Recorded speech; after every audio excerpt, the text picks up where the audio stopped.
अब इसी प्रकार से अगला सवाल है क्वेश्चन नंबर 28 का दूसरा भाग। इसके दूसरे भाग में सवाल जो है वह इस प्रकार से लिखा हुआ है। क्वेश्चन नंबर 28 के दूसरे भाग में लिखा है, एक मीनार की चोटी से एक 7 मीटर ऊंचे भवन के शिखर और आधार के अवनमन कोण क्रमशः 45 डिग्री और 30 डिग्री है। मीनार की ऊंचाई ज्ञात कीजिए। अर्थात यहाँ पर एक मीनार के बारे में बताया जा रहा है। मीनार की ऊंचाई यहाँ ज्ञात करना है, ठीक ना। उस मीनार के बारे में बताया जा रहा है कि यह एक 7 मीटर ऊंचे भवन के शिखर और आधार के साथ क्रमशः 45 डिग्री और 60 डिग्री का कोण बनाता है, और वो भी अवनमन कोण। इसे हम ड्रॉ कर लेंगे यहाँ पर। तो पहले मीनार की बात की जा रही है ना, तो यहाँ पर हम एक मीनार बना लेंगे इस तरीके से, ठीक। ये मीनार है, इस तरीके से एक मीनार है, ठीक। इस मीनार को मान लेते हैं हम क्या चीज़, ए, ठीक, और इसे मान लेंगे क्या चीज़, बी मान लेंगे, ठीक। तो ए भी एक मीनार है। अब इस मीनार की ऊंचाई कितनी है यही हमें फाइंड करना है। तो यहाँ से यहाँ तक, ठीक ना, यहाँ से लेकर के यहाँ तक मीनार की ऊंचाई हो जाएगी। इसे हम एच मान के चलते हैं, ठीक ना, एच मान लेंगे, ठीक। और इसके बगल में एक 7 मीटर ऊंचा भवन है, ठीक ना। भवन है, यहाँ से कुछ दूरी पर है, मान लेते हैं यहाँ से यहाँ पर, ठीक। इस तरीके से है, ये है भवन। इस भवन को क्या कह देते हैं, इस भवन को पी और इसे क्या एन मान लेते हैं, ठीक। इस प्रकार से एक भवन है, और इस भवन की जो ऊंचाई है वो है 7 मीटर। यह है कितना, 7 मीटर ऊंचा भवन है, ठीक। 7 मीटर ऊंचा भवन है, ठीक ना। तो इस दोनों को मिला लेते हैं, कुछ दूरी पर है, इस तरीके से ये है मीनार और ये है भवन। फिर आगे क्या बताया जा रहा है कि मीनार की चोटी से भवन के शिखर का अवनमन कोण 45 डिग्री है। यानी इसे अगर हम इस तरीके से मिला देते हैं, ठीक ना, तो इसके शिखर यानी चोटी पर, मीनार की चोटी पर इसका अवनमन कोण जो बन जाता है वो है कितना, वो है 45 डिग्री, ठीक। थोड़ा हटा के इधर बनाते हैं, ये है कितना, 45 डिग्री, ठीक। इस तरीके से 45 डिग्री का अवनमन कोण बनता है, ठीक। किसका, भवन के शिखर का अवनमन कोण मीनार की चोटी पर 45 डिग्री का बनता है, ठीक। और इसके आधार का अवनमन कोण, इसी चोटी पर इसके आधार का अवनमन कोण कितना है, वो बताया जा रहा है 60 डिग्री का।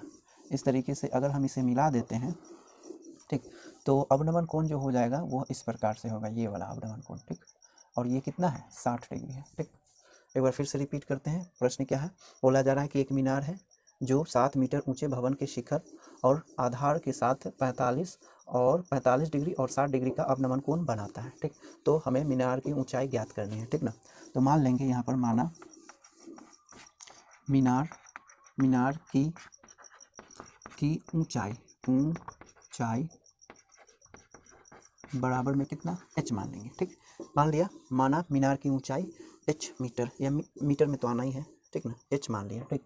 अब यहाँ पर एच फाइंड करना है, यानी ये फाइंड करना है।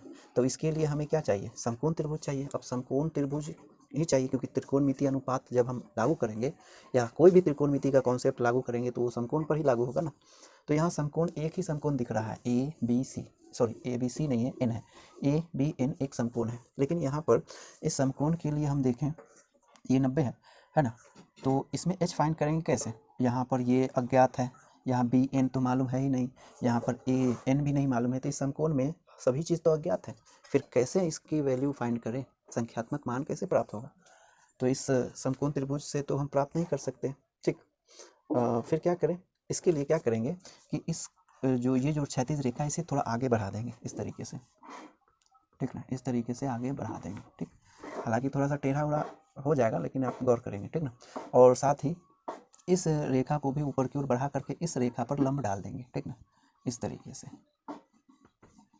से लंब रेखा इस पर डालेंगे, ठीक। ये आगे बढ़ा करके इस पर लंब डाल दिया, और इसे मान लेंगे क्या चीज़, एम मान लेंगे, एम है ना, इस प्रकार से। अब चूंकि ये जो रेखा इस पर लंब है, इसीलिए ये क्या हो जाएगा, 90 डिग्री का कोण, और 90 डिग्री का कोण है, इसीलिए यहाँ पर ए एम पी एक त्रिभुज हो गया जो कि समकोण है। फिर दूसरा त्रिभुज है ए एम और एन, ए एम एन, ये भी एक समकोण त्रिभुज है, और ये जो संख्यात्मक मान है इससे रिलेटेड है, ठीक। तो अब हम क्या करेंगे कि फाइंड करेंगे एच। अब एच जो यहाँ पर हम देख रहे हैं, यहाँ पर लिख सकते हैं, चूँकि ए बी बराबर में है एम एन, है ना, एम एन के बराबर ही में है, तो लिखेंगे बराबर में एम एन। और ए बी बराबर एम एन है, तो ए बी कितना है यहाँ पर, एच है ना, तो ये भी कितना हो जाएगा, h हो जाएगा। फिर अब यहाँ पर इस ओर देखें तो यहाँ पर लिखेंगे अब चूँकि ये जो एम एन है ना, एम ढंग से लिखेंगे, एम एन जो है वो अपने आप में दो खंड में बटा हुआ है, एक ये और एक ये, यानी पी एन और प्लस में पी एन प्लस में पी एम, है ना। इस प्रकार से यहाँ पर एम एन का जो वैल्यू है वो एच के बराबर है और पी एन यहाँ पर है कितना, ये है 7 मीटर, है ना, दिख रहा है 7 मीटर पी एन, और प्लस में है पी एम। लेकिन यहाँ पी एम का वैल्यू तो अज्ञात है ना। अगर पी एम का वैल्यू संख्यात्मक मान में मिल जाए, यानी पी एम संख्यात्मक रूप से प्राप्त हो जाए, तो एच बराबर भी प्राप्त हो जाएगा, है ना, एच का संख्यात्मक वैल्यू भी प्राप्त होगा, ठीक। तो एच बराबर 7 metre plus P M find कर लिया जाए तो एच प्राप्त हो जाएगा, है ना। अब हमें पी एम फाइंड करना होगा, तो कैसे करेंगे, तो तब तक के लिए इसे मान लेते हैं समीकरण 1, मान लेंगे क्या चाहिए, समीकरण 1 मान लेंगे, ठीक। इसे समीकरण 1 मानेंगे और पी एम का जो वैल्यू है वो फाइंड करने की कोशिश करते हैं यहाँ पर। तो थोड़ा सेपरेट कर लिया जाए यहाँ से, ठीक ना, इस तरीके से। तो पी एम जो है ये रहा, पी एम ये है, ये कौन से त्रिभुज से रिलेटेड है, ए एम पी से रिलेटेड है। तो ए एम पी में चलेंगे, हम लिखेंगे अब, ये सही से नहीं लिखा रहा ना, अब त्रिभुज ए एम पी में, ए एम पी में हम देख रहे हैं कि ये 45 डिग्री है ना, इस एंगल के लिए इस त्रिभुज में ये जो है और ये, ठीक ना, इसलिए हम यहाँ पर 45 डिग्री को यूज़ करेंगे, और इस 45 डिग्री के लिए ये और ये लंब है और ये आधार है। तो लिखेंगे tan 45 डिग्री बराबर में ए एम नहीं पी एम और बट्टे में ए एम, ठीक ना। और tan 45 डिग्री का मान यहाँ पर कितना होता है, 1, तो लिखेंगे 1 बराबर में पी एम जो कि चाहिए, पी एम और बट्टे में ए एम कितना है नहीं मालूम है, वो भी नहीं मालूम है, तो ए एम रहने देंगे, ठीक। अब क्रॉस मल्टीप्लाई करके क्या कर सकते हैं, ए एम बराबर में पी एम कर सकते हैं इस तरीके से। तो ए एम बराबर पी एम, यानी अब ए एम का जो वैल्यू हो गया वो क्या चीज़ पे डिपेंडेंट हो गया, वो ए एम पर डिपेंडेंट हो गया। ए एम प्राप्त हो जाएगा तो पी एम प्राप्त हो जाएगा। तो ए एम कितना है, ए एम फिर फाइंड करना होगा। तो ए एम के लिए जो त्रिभुज है ये ए एम पी, ये तो हो चुका है, इसको फॉलो कर दिए तो ये प्राप्त हुआ। अब इसी को प्राप्त करने के लिए दूसरे त्रिभुज को फॉलो करना होगा ना, तो ये होगा ए एम एन को फॉलो करेंगे, ठीक।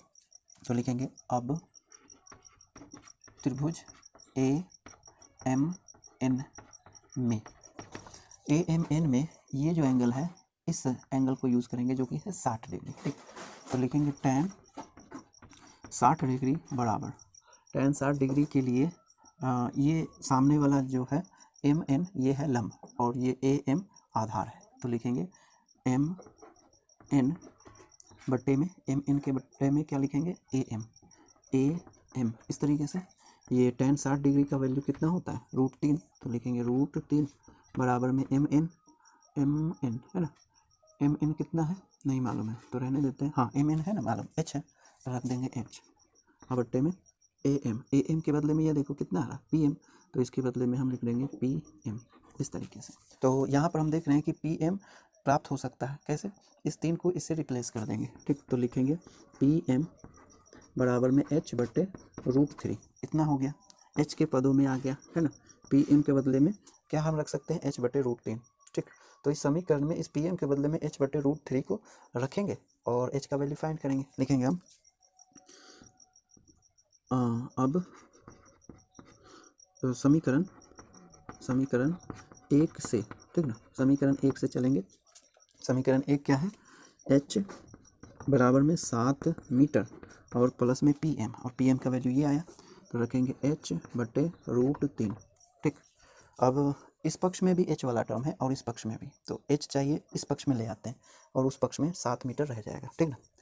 तो थोड़ा सेपरेट करना पड़ेगा यहाँ पर, है ना।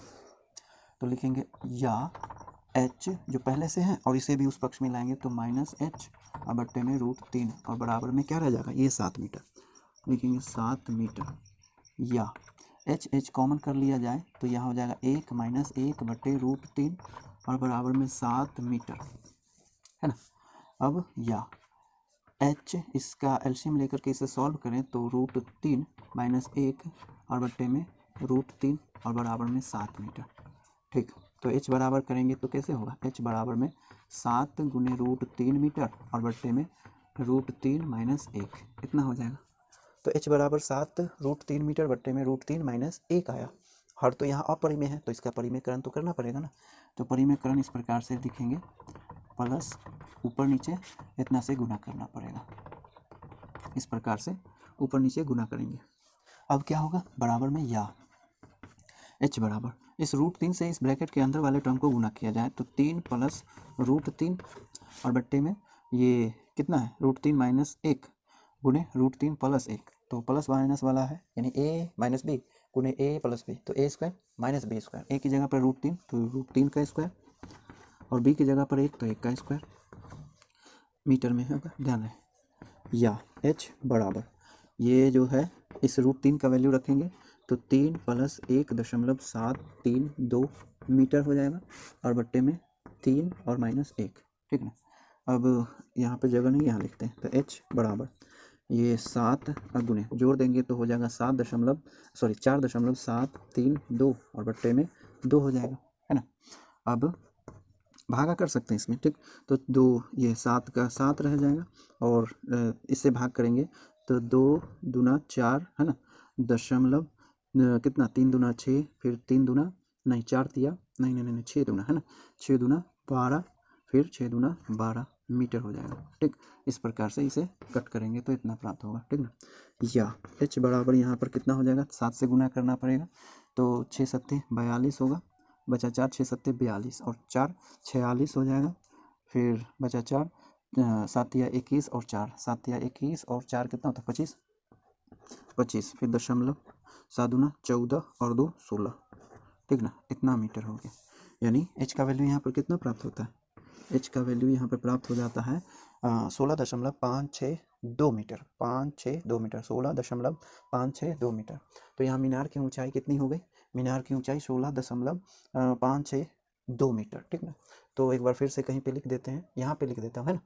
कितना है h का वैल्यू, यहाँ पे लिख दिया जाए तो h बराबर में कितना प्राप्त होता है, यहाँ h है, h बराबर में 16.562 मीटर, ठीक ना, इतना है इसका वैल्यू। क्वेश्चन नंबर 28 के दूसरे भाग का वैल्यू कितना आ जाएगा, 16.562 मीटर, ठीक। तो आप इतना नोट कर लें।